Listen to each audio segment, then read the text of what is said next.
right, once again, this is another episode of Mid-Card Mono. We got here the loose cannon. The good sister. Hey. The loose cannon. Oh. And we got here Sam Keola, the wrestling connoisseur. Both of us lost hair matches. You know, him a little bit sooner than I did. So this is our rant on 2017. We're going to have a hair versus beard match. Yeah. Hey, I like my beard. I've been growing it. This looking good. Thanks. I get you some of that special oil that I use. some of that Rogaine and Miracle Grow. Mm-hmm.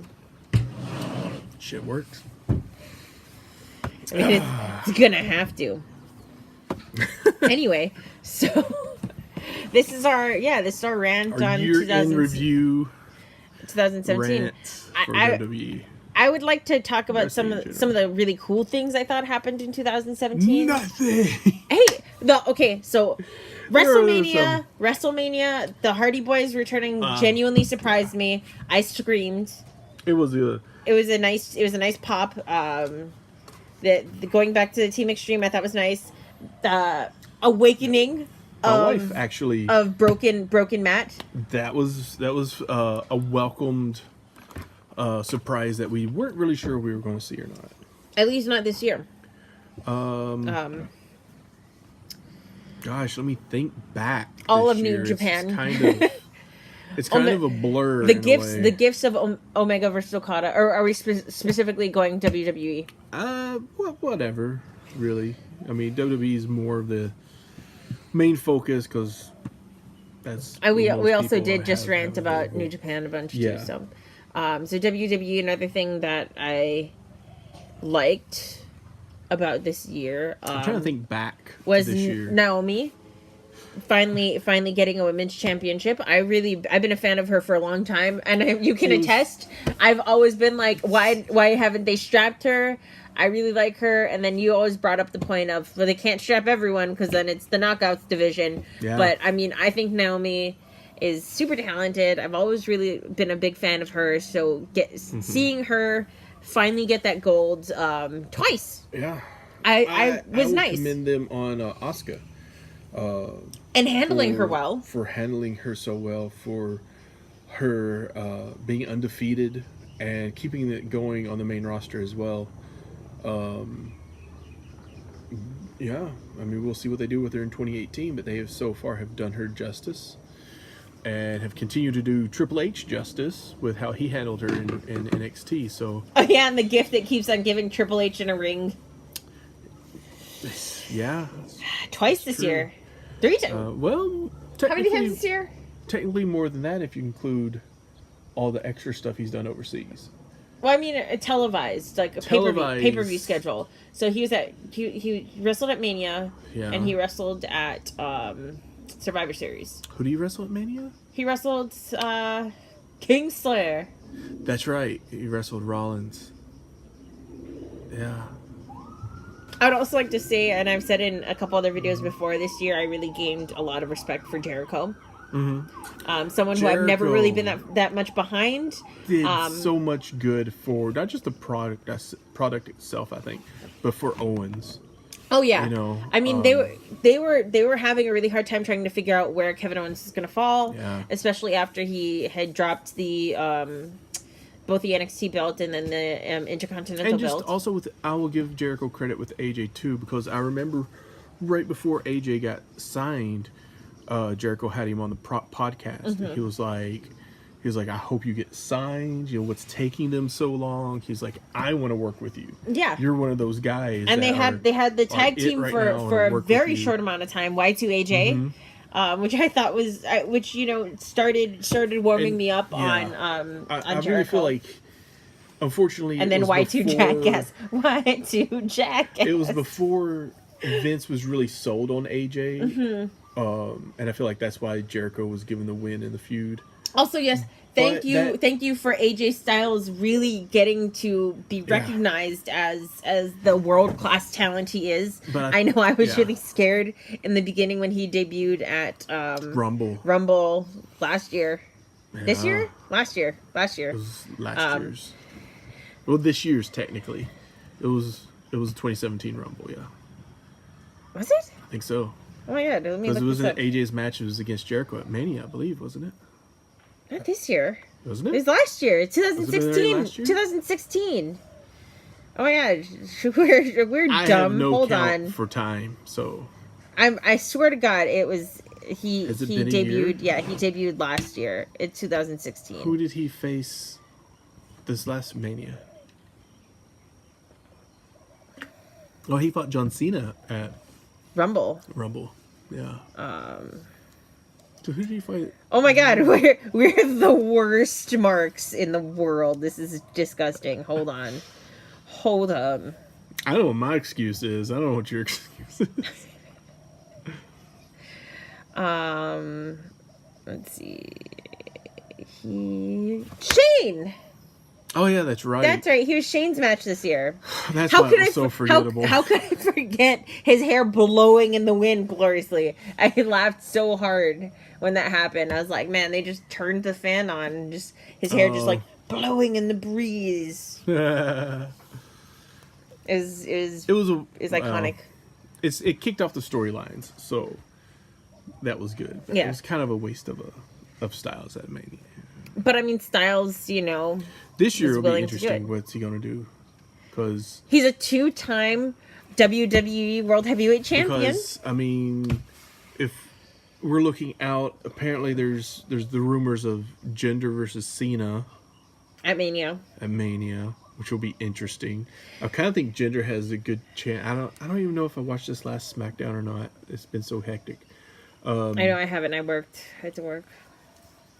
But I think Jinder might have a good chance of winning the U.S. title because he won one round. It's true. So who knows what this Mania will behold. What's going on with Also, Ziggler? let me throw this. Why is you go- Aiden you're English? right first. Why is Aiden English in the U.S. Bracket for Is the he? title? Yes. Why is he in it and not Handsome Rusev? It's Rusev Day. Why is English in it? Yeah, because Why English, he not obviously Rusev? won't win it because Rusev Day is gonna. They're Rusev gonna be Day- built to be the next. Hey, tag happy champs. Rusev Day. Hey, thanks. Yeah. Happy Rusev Day to you too. Thanks. Allison loves Rusev Day. Because every day is Rusev Day. Yeah, It's a good day. She loves the tag team Rusev Day. She's really gotten over with that. It's gotten over with her, shall I say? I So mean, you know it's Aiden English, even though he's a Guerrero by marriage, is just once again the less interesting member of his tag team. Because I was really a big fan of Simon Gotch. I loved Simon Gotch. I like Aiden English. I like Aiden English just fine. And, He's I mean- just less entertaining than Rusev, like how he's less entertaining than Simon Gotch. I won't say that he is the less charismatic of the two. Because, honestly, English is selling this tag team like crazy. He is. I mean, he's done Would a lot Rusev of. get over on his own? Probably, but I think it would have English- taken a little bit longer. Yeah. But and here's the funny thing. I like is Rusev. I've always really liked Rusev. Rusev can from- speak just fine. Yeah, from when he debuted in Rumble, I want to say 2014. Oh, they totally botched Rusev. From like they had this idea what they wanted to do with him, and then they just kind They of wanted lost him their to way. be the giant foreign monster heel, and it's- then he it's the lost typical clean thing. to Cena. Here's what I want to rant. It's the typical thing Vince does. He gets excited when somebody new comes in. He's like, "Oh, we're going to do this and this and this with them," and then he loses focus and he moves on to somebody else. And then the they writing just staff they just just kind of get started. they just get lost in the shuffle, unfortunately. And while we're on it, Vince is apparently wanting to start up the XFL again. Excellent. Good and ideas. He apparently sold off like 4% of his own stock in WWE and made billions of dollars, which is Which he's gonna kind sink of right crazy. into the XFL. it's kind of crazy. He only sold off a small percentage of his stock, and he made so much money to put into the XFL. Who did he sell to? Just I random think just in investors. general, he just sold it. So whoever bought it, bought it. I was like, could I get like a 0.1%? Can I just get like Probably 1/10? you could buy however much in stock you want, but he sold of his personal stock like 4%, And like at the time, everybody's like, "Oh, Vince sold this much stock, and it was worth like, I don't know, a couple millions or billions. I don't know what it was, but it was a lot of money." And people are like, "Oh my God, he's going to sell the WWE." And I was like, "There's no way he's going to sell the WWE. He's not going to sell the E." And then it turned out it was a small percentage of his own personal stock, and he made a fortune off of it. So it's like, he must own like 75% of the stock or some shit. Because in general, if he just saw a small percentage of his and made that much money, good Lord. I wonder actually what the actual fractions are of how much of the company he owns versus how much maybe Hunter actually has, and Hunter, how many. Linda, Stephanie, Shane, and then your investors and stockholders. Because I mean, you do hear sometimes the stockholders aren't happy with certain aspects, and so they. Well, I mean, the WWE network was a huge loss for them because it was. I mean, instead of paying $60 every pay-per-view, right, 12 pay-per-view, minimum 12 pay-per-views a year, which then like eats off of the wrestlers too, because they get a percentage. So a lot of their contracts were pay-per-view incentive, based. So if they work pay-per-view, they get X amount more, or every time that pay-per-view is sold on the market or whatever. And a lot of wrestlers sued because they said, "Hey, we're owed royalties." Yeah. Because it's on the network, but when I mean, how can it be accessed and counted in that manner? It's interesting too because there's on the WrestleMania DVD for this year, the Cruiserweight match was excluded, so that cut out Neville and Austin Aries for having potential royalties. I think that was kind of the beginning of Neville's gripes. Yeah. Which is a shame. I mean, it really is. He did so much for the Cruiserweight division. I was never that crazy about him, but I mean, NXT, he was a really good king of the Cruiserweights, honestly. And oh my God, I never really got into him until he was one of my favorite promos of the year. Was right after he dropped the belt to Enzo, and he came back, and Enzo was talking shit about everyone, and he was like, "Oh, these lads over here that you just, badmouth, insisted that you had an opportunity. If I had my way, I would have left you out in the cold to rot." Blah, blah, blah. And he was like, "So, Enzo, I am here to end you," and he drops the mic. And he's like, he looks crazy. He's got dark circles under his eyes. He looks ragged and exhausted. Like, he looks like he's about to, murder a person. And it was, to this day, still one of my favorite promos. One of my favorite moments of this year. They missed a big opportunity with him, in my opinion. With him turning heel, they had a chance to really bring him back as a face, as like this anti-hero, badass cruiserweight face. Yeah, which would have been amazing.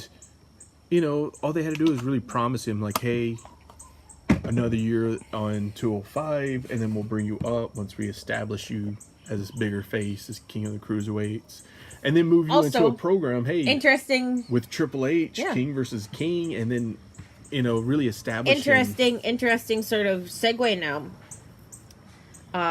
So recently, Kenta has come up to Hideo join Tommy. the Cruiserweight division, and Monday night he had a match against the Brian Kendrick and hit the GTS because they were in Chicago and broke his face. Tuesday on 205, during his match, he hit the rings of Saturn. Oh, really? Yeah. So that's calling into question